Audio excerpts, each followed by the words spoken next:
This is going to be part 1 of my review of the Craftsman M250 lawnmower.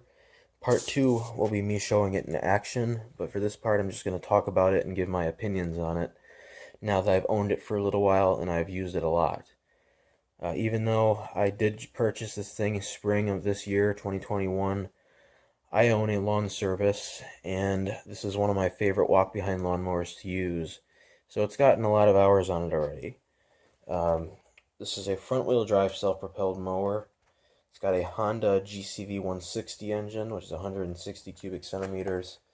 It's overhead cam, as you can see, and I really like this engine. I've changed the oil once on it already because I went through, I went through the 5-hour break-in period, and I put full synthetic 10W30 in it after the break-in period was over, and it runs super smooth. This is a very smooth and powerful engine.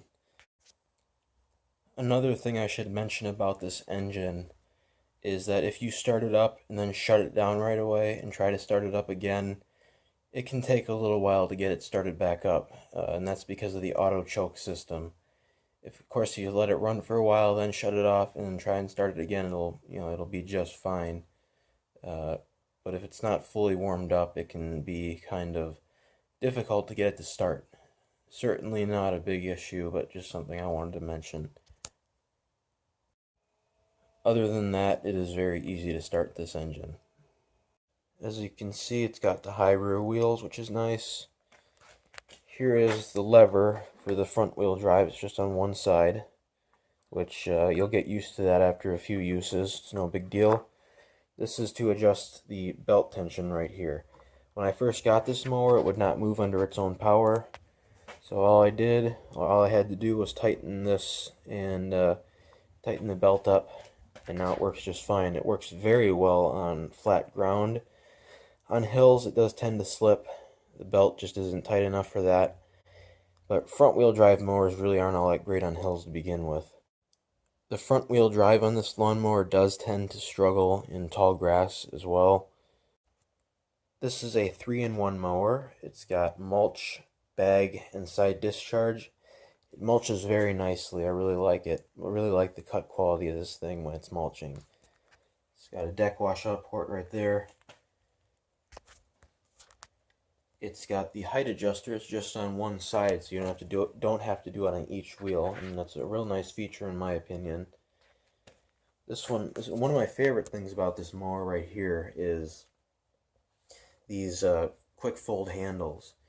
These things are super convenient for me because, like I said, I run a lawn care business, and when I put this thing in the back of my vehicle, because sometimes I don't use a trailer if I'm just doing small yards, so I fold the handle down, put it in the back of my vehicle, and it's really nice having that feature. I have not had any problems whatsoever with this, and I've used them a lot. All I had to do once was tighten the nuts up because the tension was getting a little bit loose. But again, no problems whatsoever. I have not had any issues with the plastic parts. The plastic part in front has been holding up just fine, and so is the back. This thing gets used a lot, like I said, and as far as durability is concerned, it's holding up very well. Like I said before, it mulches very nicely. Side discharge works just fine. The bagging, it's not perfect. It doesn't work very well in really tall grass or wet grass. You really have to have the grass maintained well if you're going to bag it, because it won't fill the bag up completely, and it'll just clog up the chute if it's really tall or wet.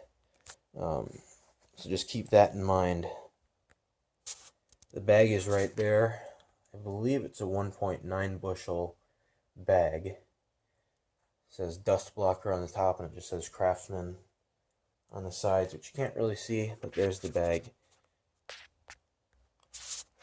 So I think this is a pretty cool lawnmower. I do enjoy using it quite a bit. This is nice and comfortable up here. And so yeah, that's part 1. I will be showing this thing in action in part 2, so keep an eye out for that. It'll probably be a couple weeks until I upload that, but just keep an eye out.